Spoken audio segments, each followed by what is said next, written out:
Shalom. Hari ini kita bersyukur sekali bahwa kita boleh jumpa walaupun dalam situasi menegangkan, situasi yang lagi mengerikan hari-hari ini. Tapi kita bersyukur kita punya Tuhan yang ajaib. Dan hari ini kita akan sharing kebenaran firman Tuhan. Kita akan saling berbagi satu dengan yang lain karena firman Tuhan adalah fondasi hidup kita. Dan untuk itu mari kita satu dalam doa, kita berdoa. Ayah, kami bersyukur dan berterima kasih kalau ada begitu banyak kesempatan, ada begitu banyak anugerah yang Engkau kerjakan dalam setiap kami. Terima kasih untuk kebaikan-kebaikan-Mu Tuhan yang ajaib buat kami. Terima kasih untuk perlindungan, terima kasih untuk penyertaan, terima kasih untuk setiap keajaiban-keajaiban yang kami alami dari waktu ke waktu, dari hari ke hari. Terima kasih Ayah, kami bersyukur.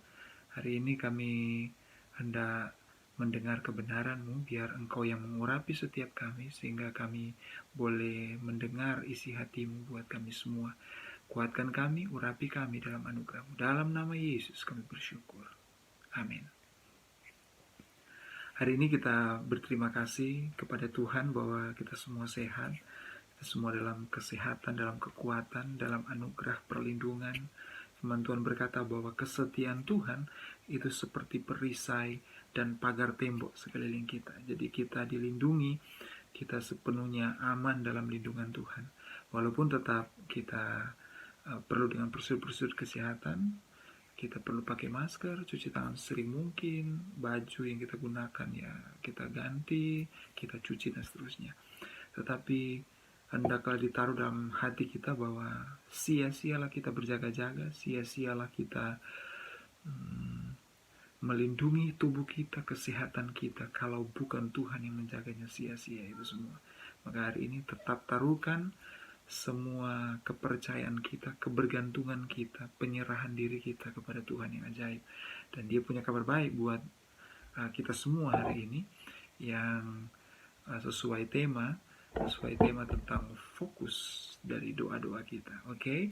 Kita akan membaca ayat firman Tuhan dari Yohanes pasal 14. Yohanes pasal 14 ayat 13. Bunyinya demikian. Dan apa juga yang kamu minta dalam namaku, aku akan melakukannya supaya Bapa dipermuliakan di dalam Anak. Oke, saya ulangi. Dan apa juga yang kamu minta dalam namaku, aku akan melakukannya supaya Bapa dipermuliakan di dalam Anak. Oke, sampai di sana kebenaran Tuhan. Nah, kalau kita lihat konteks dari Yohanes pasal 14 ini, dari ayat 1 kemudian sampai ayat yang ke-14, itu perikop oleh lembaga Alkitab dikasih judul Rumah Bapa. Rumah Bapa. Nah, kalau kita lihat konteksnya, kita tidak bisa pergi kepada ayat 13 tanpa kita melihat ayat sebelumnya. Jadi mari kita lihat latar belakangnya. Pertama adalah pesan-pesan Yesus ini adalah pesan-pesan di akhir dari pelayanannya. Dan Dia menyampaikan pesan-pesan khusus kepada murid-muridnya bahwa tidak lama lagi Dia akan bersama-sama dengan mereka. Dan oleh karena itu maka Dia menaruh pesan-pesan yang warisan-warisan kehidupannya, perkataan-perkataan kekalnya yang dipercaya itu boleh jadi kekuatan bagi murid-muridnya dalam menjalani kehidupan dan pelayanan ini untuk menguatkan jemaat dan sebagainya. Nah, kalau kita lihat konteksnya, maka kalau kita kembali ke konteks, maka rangkaiannya ada di Yohanes pasal 12 dan 13-14. Pesannya sama, bahwa pesan-pesan terakhir Yesus sebelum menderita, disalibkan, mati, dan bangkit untuk dunia. Ada 3 pertanyaan sebenarnya yang kalau kita lihat konteksnya itu ada 3 pertanyaan yang diajukan oleh murid-murid Yesus. Jadi kalau kita lihat Yohanes pasal 13 ayat 36, Petrus yang bertanya, Tuhan, kemana engkau pergi? Dan Yesus menjawab bahwa aku pergi ke rumah Bapa untuk sediakan tempat bagi kita. Itu di Yohanes pasal 14 ayat pertama. Tuhan menyediakan tempat bagi kita, dan kalau Dia sudah selesai menyediakan, Dia akan kembali supaya kita bersama-sama dengan Dia. Bahwa memang isi hati Tuhan adalah supaya kita bersama-sama dengan Dia. Nah, yang kedua, pertanyaan yang kedua itu diajukan oleh Thomas. Yohanes pasal 14 ayat 4 dan 5. Dia berkata begini, sebenarnya Tuhan sebenarnya telah Yesus sebenarnya telah menyatakan bahwa kamu tahu jalan ke situ, jalan ke rumah Bapa itu kamu tahu jalannya. Tapi Thomas kemudian bertanya, kita tahu bahwa Thomas ini kan seorang yang peragu. Dia banyak bertanya, dia selalu harus punya pengalaman physically dulu untuk mempercayai sesuatu. Masih ingat kan ketika dia berkata, kalau aku belum kasih tanganku di lubang, di tangan yang berlubang paku, maka aku tidak bisa percaya. Tapi yang kerennya Tuhan menyatakan kepada dia bahwa berbahagialah kamu yang melihat dan percaya, tapi jauh lebih berbahagia adalah mereka yang tidak melihat namun percaya. Nah, kalau kita kembali lagi bahwa pertanyaan yang kedua, Thomas mengajukan pertanyaan ketika Tuhan berkata, jalan ke rumah Bapa itu kamu tahu kok. Yesus yakin bahwa murid-muridnya udah tahu, tapi Thomas ternyata bertanya kepada Yesus, Tuhan, kami tidak tahu kemana engkau pergi, jadi bagaimana kami tahu jalan ke situ? Baru muncul Yohanes 14 ayat 6 yang menjadi ayat favorit mungkin dari kebanyakan kita. Aku jalan dan kebenaran dan hidup. Tidak ada seorang pun yang datang kepada Bapa kalau tidak melalui aku. Itu pertanyaan kedua. Dijawab dengan Yesus. Dijawab oleh Yesus bahwa dialah itu jalan, dialah itu kebenaran, dialah itu hidup. Nah, kalau kita lihat bahwa pertanyaan ketiga akhirnya diajukan ketika Yesus banyak menyampaikan tentang pengenalan, barang siapa mengenal Bapa, mengenal Dia, mengenal Yesus, mengenal Bapa. Jadi Yesus menyatakan diri bahwa Dia sama dengan Bapa Sorgawinya. Kemudian muncul pertanyaan dari Filipus, Yohanes 14 ayat 8. Tuhan, tunjukkanlah Bapa itu kepada kami. Karena kalau kita lihat konteksnya, Petrus itu bertanya, Tuhan kemana kau pergi? Kemudian Yesus menjawab bahwa ke rumah Bapa, aku sediain tempat buat kamu. Kemudian Thomas bertanya lagi kepada Yesus tentang jalan untuk menuju ke tempat itu. Dan Yesus menjawab, Tuhan, kami tidak tahu kemana engkau pergi. Jadi bagaimana kami tahu jalan ke situ? Yesus berkata, aku jalan, kebenaran, dan hidup. Kemudian pertanyaan yang ketiga diajukan oleh Filipus tentang Tuhan, tunjukkanlah Bapa itu kepada kami, itu sudah cukup. Karena sebelumnya Yesus banyak berbicara tentang hubungan Bapa dengan dia. Sehingga begini menimbulkan pertanyaan di dalam Filipus. Tunjukkan Bapa itu aja kepada kami, itu udah lebih cukup. Karena Yesus berbicara tentang pengenalan. Nah, saudara-saudara yang diberkati oleh Tuhan, kalau kita lihat urutan konteks dari kebenaran ini, sampai akhirnya Yesus berbicara tentang apa juga yang kamu minta, Tuhan baik kasih buat kita. Kalau kita lihat pertama, Yesus berbicara tentang tempat. Ya, dia berbicara tentang tempat yang nanti akan dia tuju. Dan kita semua akan tuju dan dia sediakan tempat itu. Tapi untuk menuju tempat itu, kita butuh jalan dong. Dan Yesus menyatakan, aku jalan, kebenaran dan hidup. Kemudian, dan tidak ada seorang pun dapat datang kepada Bapa. Oh, kalau kita lihat konteks Yohanes pasal 14 ini, Bapa, aku yaitu Yesus itu sendiri, itu pengenalan, itu diulang-ulang. Yesus di dalam Bapa, Bapa di dalam Yesus, dan seterusnya. Itu terus diulang, pekerjaan, bahkan pekerjaan yang jauh lebih besar daripada itu.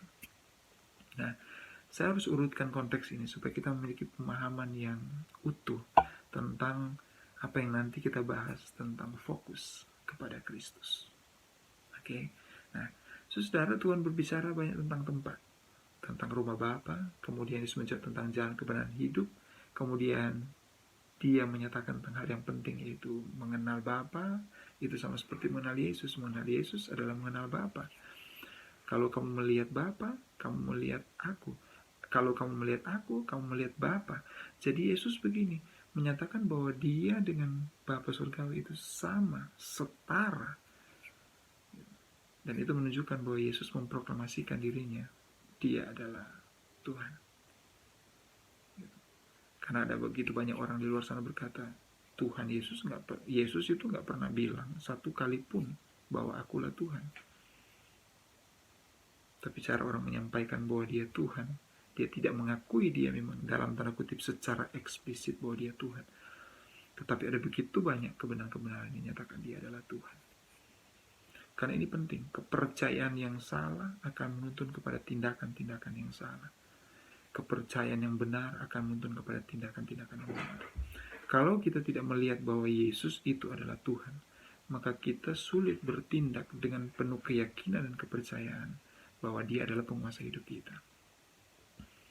Nah, kalau kita melihat ini, Yesus kemudian mengurutkan melihat Bapa di dalam Dia, Yesus di dalam Bapa, kemudian Dia mulai berbicara tentang pekerjaan-pekerjaan. Pekerjaan-pekerjaan yang Dia lakukan adalah yang mengerjakan pekerjaan-pekerjaan besar yang dilakukan itu adalah Bapa yang tinggal di dalam Dia. Nah, ketika Yesus berbicara tentang pekerjaan, kemudian Dia berbicara kepada murid-muridnya bahwa kamu akan melakukan pekerjaan-pekerjaan yang lebih besar daripada apa yang kulakukan. Wow, ini powerful. Pekerjaan itu ada pekerjaan yang besar dan sangat besar.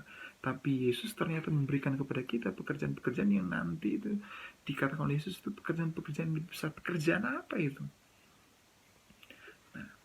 Yesus ternyata menyatakan bahwa pekerjaan yang lebih besar itu adalah orang mengenal Yesus Kristus sebagai satu-satunya jalan, kebenaran, dan hidup kepada Bapa.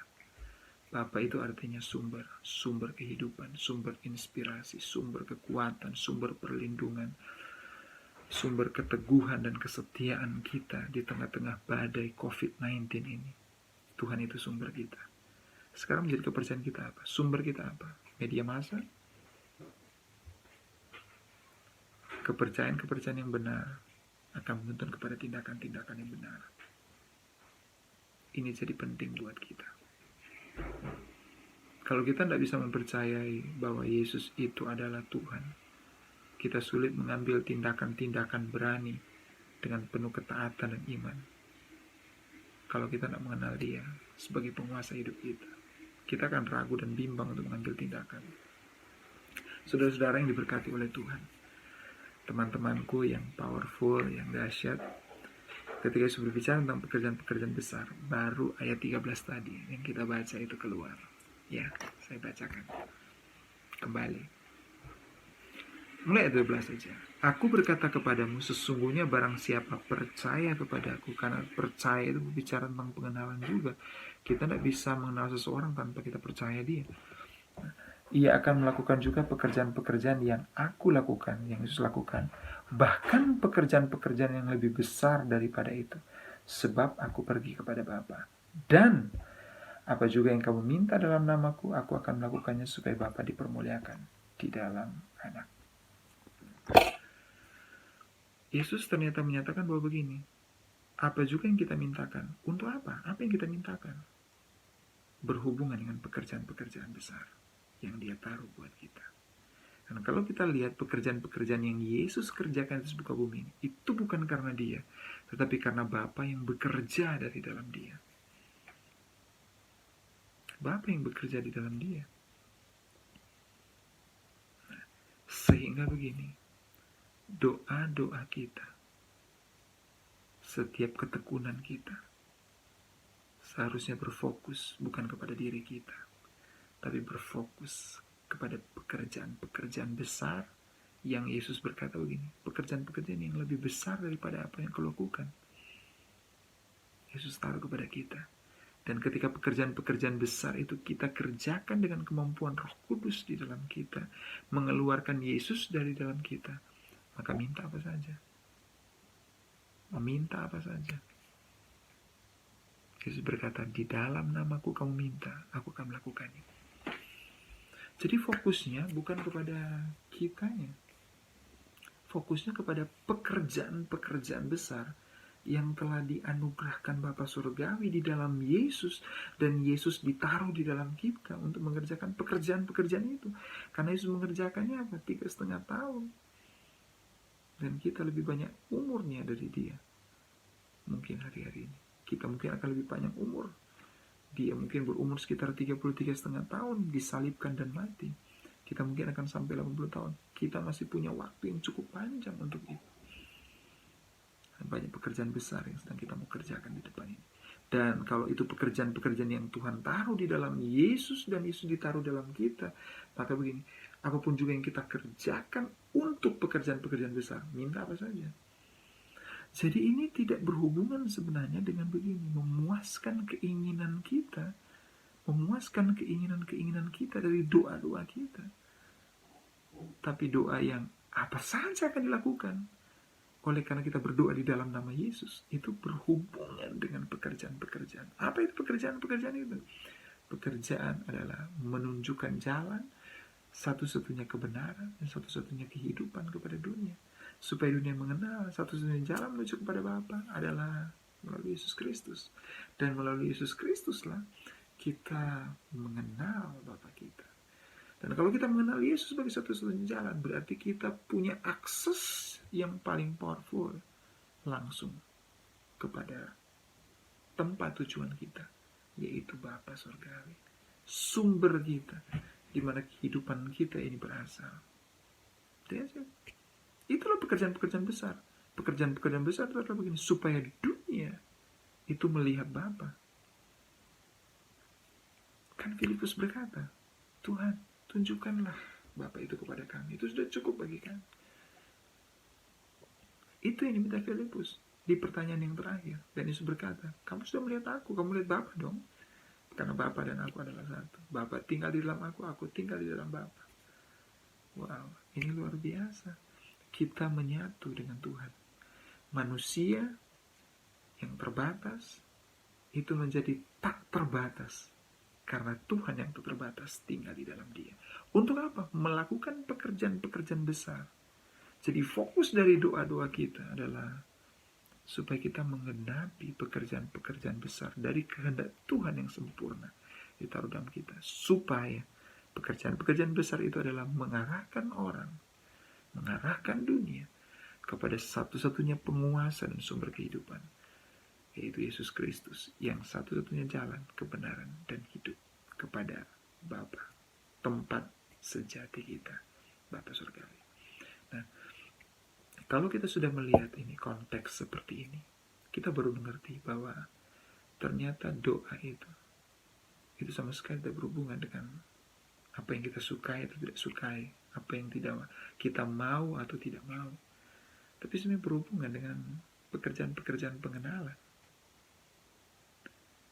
Sebelum orang lain mengenal Bapa Surgawi, sebelum orang lain mengenal Yesus, mereka perlu melihat dari kita tentang pengenalan itu.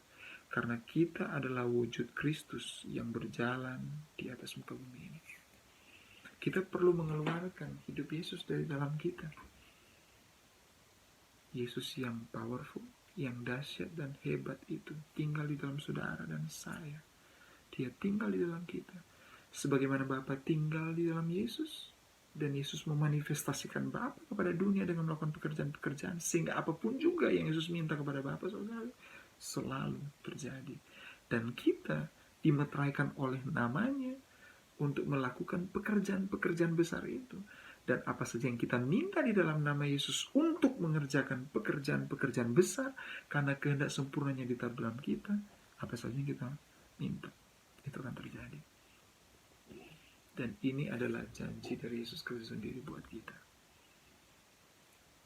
Saudara-saudara yang diberkati dan dikasihi oleh Yesus Kristus, di hari-hari spesial ini, masih ingatlah kita bahwa kalau Tuhan menuntun kita di masa lampau dengan cara-cara yang ajaib, Dia adalah Tuhan hari ini, Tuhan sekarang, dan Dia juga adalah Tuhan yang sama hari besok, di waktu ke depan ini, untuk mengerjakan segenap kebaikan kepada kita semua. Dan Dia taruh pekerjaan-pekerjaan besar, pekerjaan-pekerjaan pengenalan, supaya orang mengenal Yesus Kristus, mengenal Bapa, mengenal sumber mereka lewat hidup kita. Dan itulah pekerjaan-pekerjaan besar. Karena tidak mudah untuk mendapatkan pengertian di dalam pengenalan. Saudara-saudara, teman-teman yang diberkati dan sangat disertai oleh Yesus Kristus, hari ini kita boleh bersyukur, boleh bersuka cita bahwa paradigma doa kita akan mulai berbeda, akan mulai berubah. Karena apa? Paradigma doa kita bukan lagi soal saya, tetapi soal pekerjaan Bapa di dalam Yesus yang ditaruh di dalam saya. Sehingga dengan kemampuan dan kekuatan itu, kita akan mengerjakan pekerjaan-pekerjaan yang jauh lebih besar di dalam nama Yesus. Nama yang menjadi jaminan bahwa segala sesuatu yang kita kerjakan pasti berhasil. Bukan karena kita, tapi karena kemampuan dari Tuhan yang tak terbatas tinggal di dalam kita. Tuhan Yesus memberkati, Tuhan Yesus menyertai. Doa-doa kita akan berubah. Seluruh fokus kesadaran kita tentang Tuhan itu akan berubah. Seluruh pengenalan kita akan berubah. Bahkan seluruh pekerjaan-pekerjaan kita itu akan sangat-sangat sukses dan berhasil. Karena kita mengerti bahwa kalau kita sejalan, seluruh kehendak dan pekerjaan-pekerjaan kita sejalan dengan kehendak Bapa Surgawi, oleh karena nama Yesus, segala sesuatu pasti terjadi terkabul dalam hidup kita. Tuhan Yesus menyertai kita semua. Amin. Mari kita berdoa. Terima kasih Ayah, kami bersyukur kalau hari ini kami boleh mendengar bahwa Tuhan ternyata menaruh kepada setiap kami pekerjaan-pekerjaan besar. Bahkan pekerjaan yang jauh lebih besar dari pekerjaan yang kau kerjakan Tuhan. Itu pekerjaan apa itu? Pekerjaan untuk membawa pengenalan satu-satunya jalan, kebenaran dan hidup. Dan tidak ada seorang pun yang dapat datang kepada Bapa kalau tidak melalui Engkau. Kepada dunia yang terhilang. Dan itulah pekerjaan-pekerjaan besar. Engkau telah merintis fondasi yang besar. Mati di atas kayu salib menebus setiap kami. Bangkit, mengalahkan maut, setiap sakit penyakit, kekuatan dunia ini. Kau hancurkan, kau lucuti kekuatannya untuk kami. Dan kami bersyukur Engkau taruh pekerjaan berikutnya kepada kami. Pekerjaan membawa pengenalan dan pengertian dari pewahyuan yang dikerjakan oleh Roh Kudus oleh karena namamu kepada dunia. Tolong kami Yesus, tolong kami Roh Kudus, tolong kami Bapa Surgawi, supaya kami memiliki kesadaran yang terkoneksi secara langsung dengan Bapa kami yang kekal, sumber kami yang sejati yang telah tinggal di dalam Yesus Kristus, yang telah tinggal di dalam kami. Berkati semua anak-anak hebat di UPK Fakultas Teknik ini dalam nama Yesus Kristus. Berkati hati mereka, urapi setiap pekerjaan mereka, urapi hati mereka, urapi pikiran mereka, urapi tindakan-tindakan mereka, tangan dan kaki mereka untuk mengerjakan setiap pekerjaan-pekerjaan baik di mana dunia melihat Yesus Kristus berjalan di atas muka bumi lewat hidup mereka. Kami bersyukur dalam nama Yesus. Amin. Tuhan Yesus berkati dan menyertai.